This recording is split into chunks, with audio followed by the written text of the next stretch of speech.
Nahakini aihakti, thamoisu nangini, wakhalsu nahaki.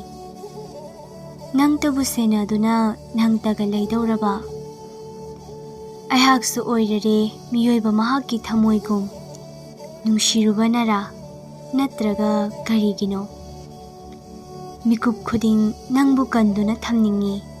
Kumja khuding nang tabu question senaningi. Nangini aihakse, nahaksu aigini.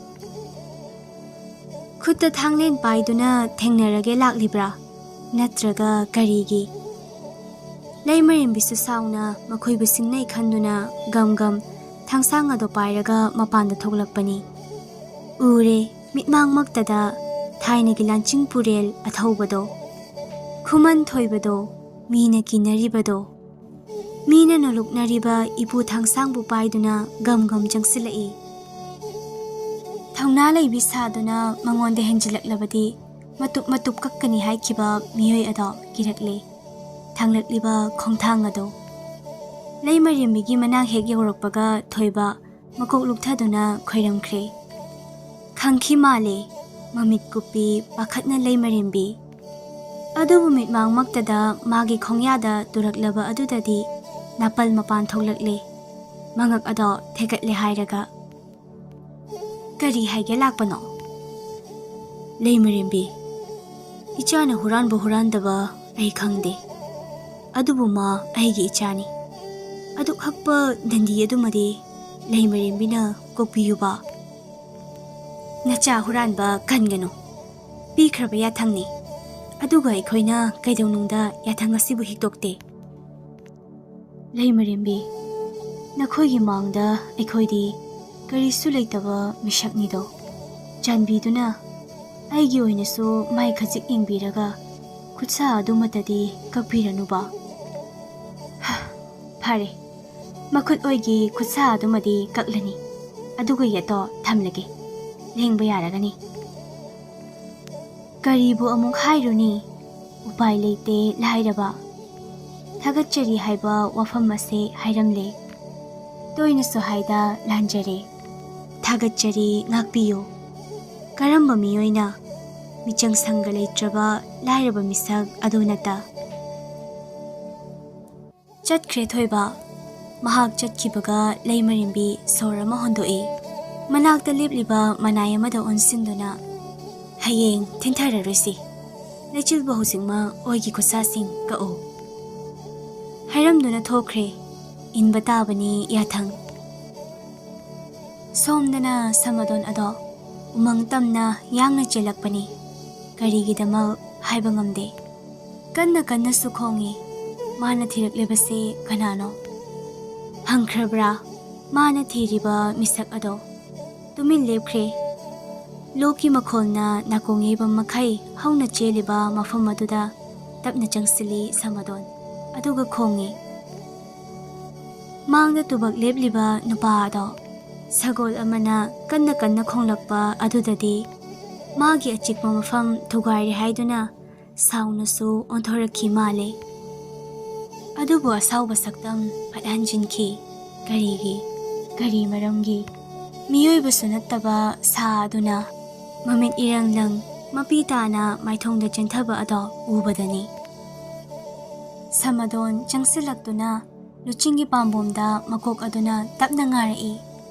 Marol thoklamlaba haijaramgani pendaba wahising naha khaktani Leichil bukanba ngamgadaba haina. Kanbigera haina hairamgani.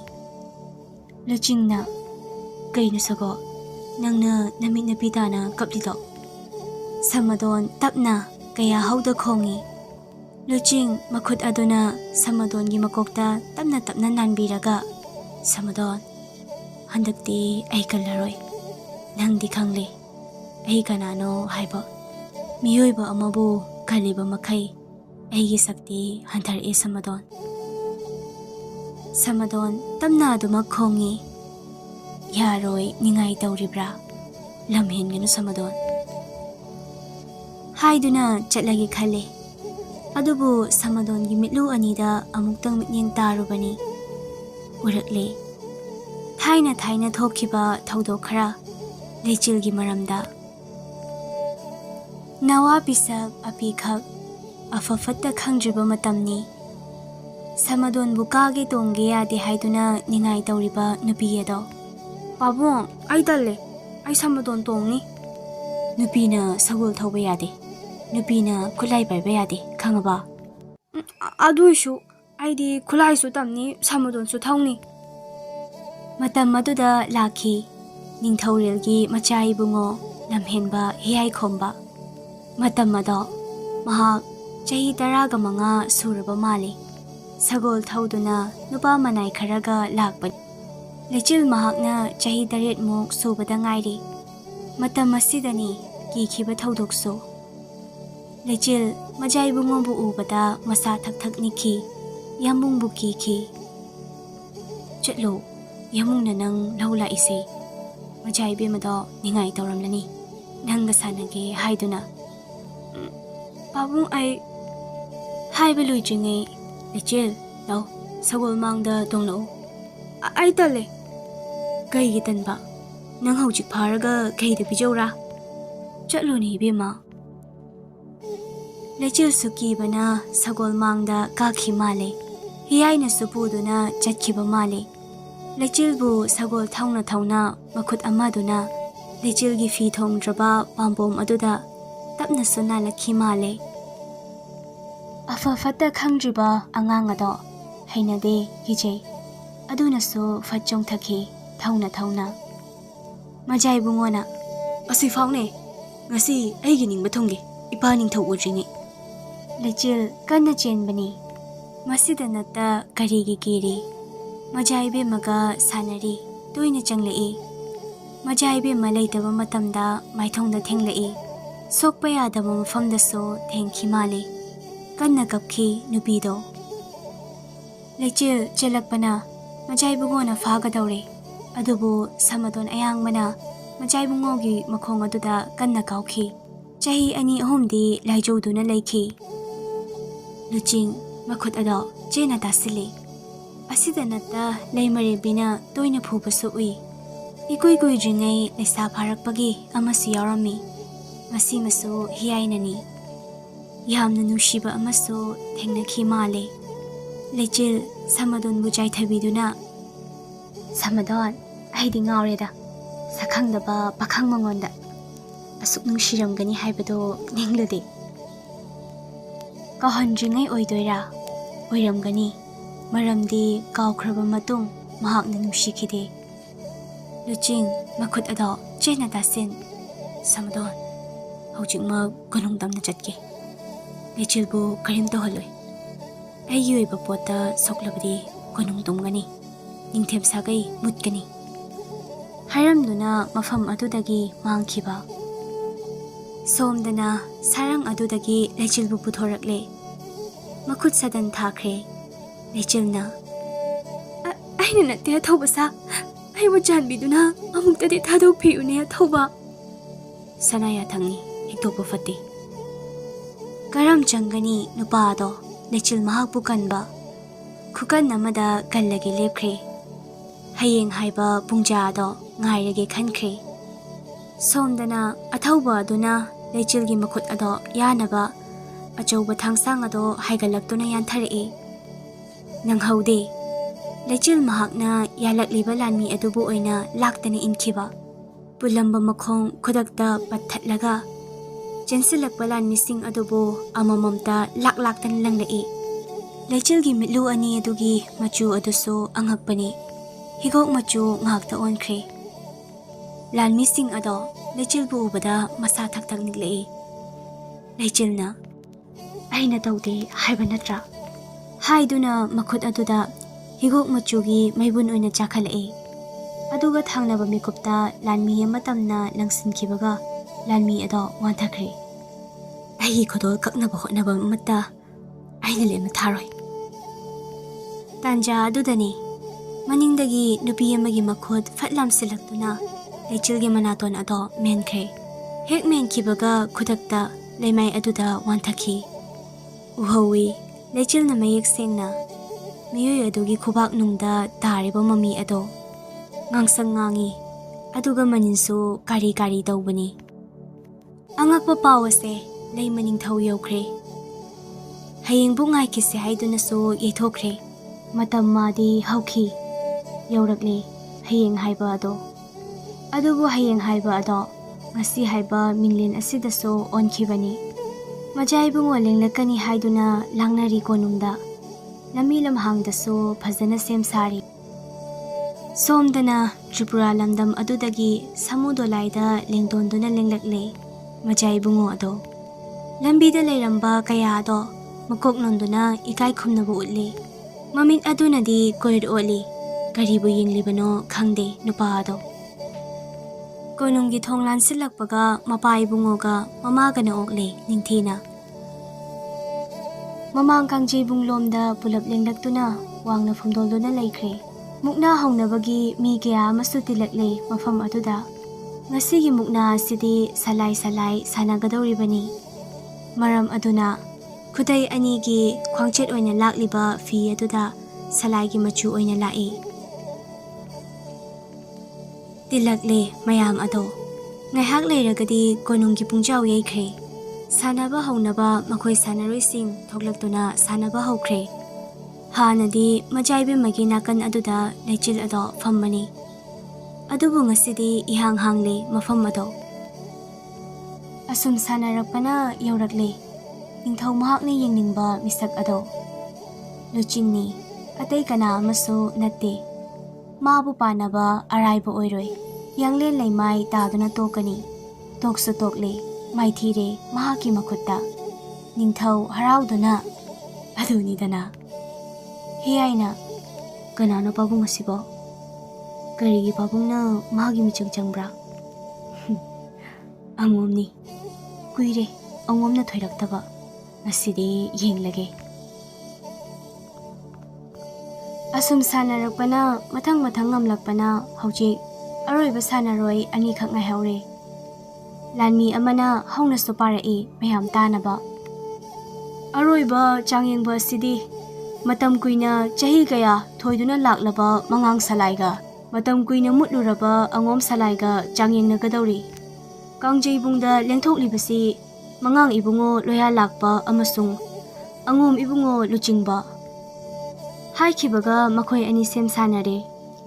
Makhadagi iful adu pairaga khubak aduda nei. Layana numa Leichilgi hi tongminaba adu natra.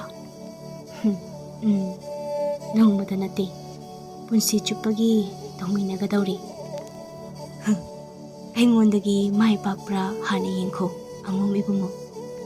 Yengnasi. Hauba yare haina laukhibaga luchingga loyaga makhoi lakliba khwangchet aduda tap painakre. Muknarakpa haunaraklabanina amanasu hende amanasu tade anido. Luchingna sakti sizinadabanasu oiramba yai. Loyana luching nang halo aina ngamdaba yade. Karigi hangini aisu ngamdaba yade. Haina ani ado muknarai. Luching loyabu thangalaga leimai aduda yanglen ado bam launa thakre. Ningthau masama fuk haugat makhut ado prok khuki harau mankiba adunani. Hiyaina angum pakhangse yamna kallamale. Aige yengnaba tare. Babong laukthokpiyo. Lupa harau manay amabu kauduna laukthok halakle. Mukna asida thoiraba angom pakhang asiga majaibungoga amuk changyengna gadawri. Haukre mikup asimadagi mayamna murum susona khiba. Langlen loyana maithi khiba aduda makok ado metuna laikre. Tanusu machinado paithoklaga isau langli. Karamba makhalgi handarno asiba asuk sonba tanjaida laima.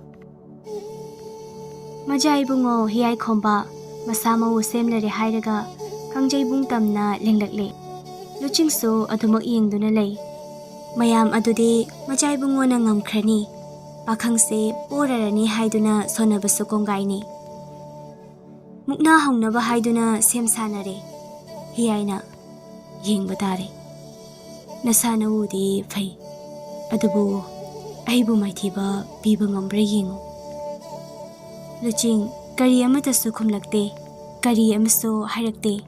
Mukna ado haukre Amana ama henjinba yade matagom kanna muknarei. Angakpani hiyai gi pangal. Luchingbu mane hena lakjarei. Laikre matik mathauna onthokna sukankre. Luching gi pangal adudagi luching upai leraktrabani. Hiyai na asum henjilaklabani. Mahaki sakti amuk sizinnagadawribra. Sizinnaruragana sakti amuk hantharakpa kanana khangba. Upai leite. Mangda taba posak ado tauba tabani. Luching sizinnakre. Hiyai bu malang lakta thangalaga leimai aduda sapukana dam thadaki. Matam aduda khukhiba miyamgi khubak angakpani.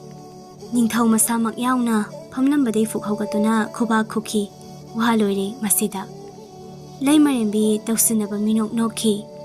Machana leibak miyamgi mangda poba nangba ase harau nungaisu yaude. Majaibe maso mama sizaki bana khude khubak. Leimai aduda hiplaga longna tariba hiyaina khankibu wakhal aduna kanana amu khangluni. Singlamgani thamoida aibu lakchaba aina kidawrake yengu haiduna. Panghai haiba nate magi lamchatna haibani. Khalamgani irailaina khangi. Adubu maithongdadi nukmire nukmidabasu yade. Matam khara utpat tawduna afaba sakidawre.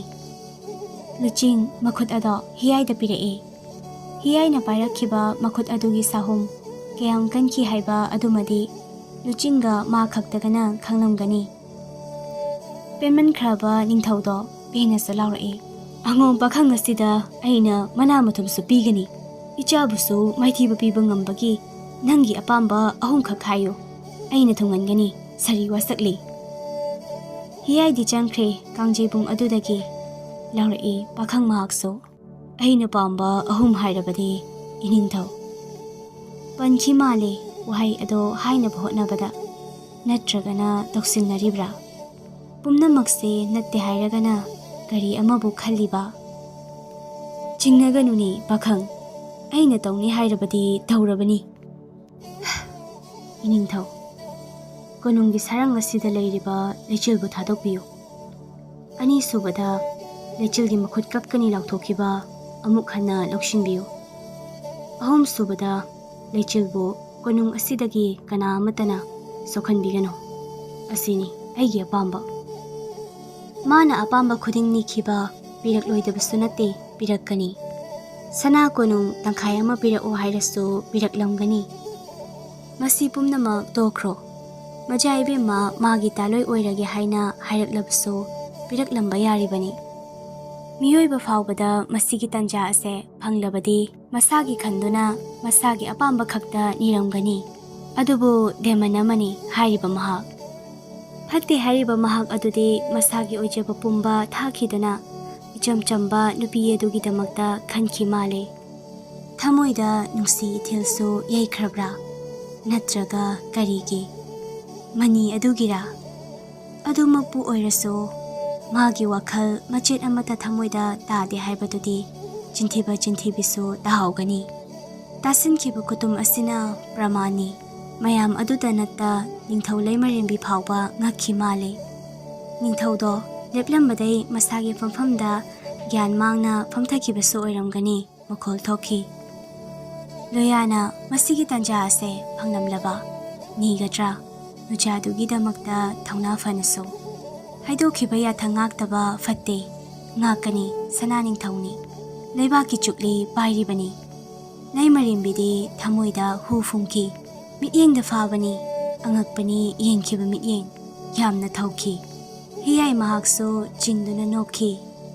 Phattabana yomlabra taibangse. Mi amana awaba takhibada sonakhi. Matengdi ngamda. Oh, nungaideda. Adubu miyoi adugi mateng pangnaba choktaraklabada adunidana ibungo haina haibinaba mi kayasu leite. Haikhibadi masini. Apang nangsidi nasagi khandene. Kari mari thoknai aronba mari leinaba chatla. Masinata karibo hainani. Makhoi loinarakpasing aduda manakong mayada changsin murum sonbabo. Loyamakso khanki karamba mari leinariba. Sukhang khangdaba misak amaga ꯀꯩꯗꯧꯅꯨꯡꯗ ꯑꯁꯨꯃꯥꯏꯅ ꯇꯧꯔꯛꯂꯣꯏ꯫ ꯋꯥ ꯂꯥꯎꯕꯅꯤ ꯃꯥꯂꯪꯗꯒꯤ ꯍꯦꯟꯅ ꯊꯨꯕ ꯃꯤꯑꯣꯏꯕꯒꯤ ꯄꯥꯎꯅ ꯃꯨꯛꯅꯥ ꯌꯦꯡꯕ ꯌꯥꯎꯗꯕ ꯃꯌꯨꯝꯗ ꯂꯩꯍꯧꯕ ꯃꯤꯁꯤꯡꯗꯁꯨ ꯌꯧꯈꯤ ꯌꯥꯝꯅ ꯊꯨꯅ ꯆꯤꯟꯊꯥꯡ ꯑꯃꯗꯒꯤ ꯆꯤꯟꯊꯥꯡ ꯑꯃꯗ꯫ ꯊꯣꯏꯕꯅ ꯀꯩꯅꯣ ꯍꯥꯏꯁꯤꯕꯣ? 이차부 미톱 어머나 간크레바. 사나 고야죠 하르가 이차기 더와이부 오이나 고야죠 그래 해봐. 맴자나 가람바 미삭노 아숙북 젠차오버세 아묵다부 잉닝이네. 마마 나자가 가나 로이니 유머시다 락람브라. 오이마 바부 가비라브라. 타이나 라키바 바캉가도 마두 오이람가니 해봐 타세.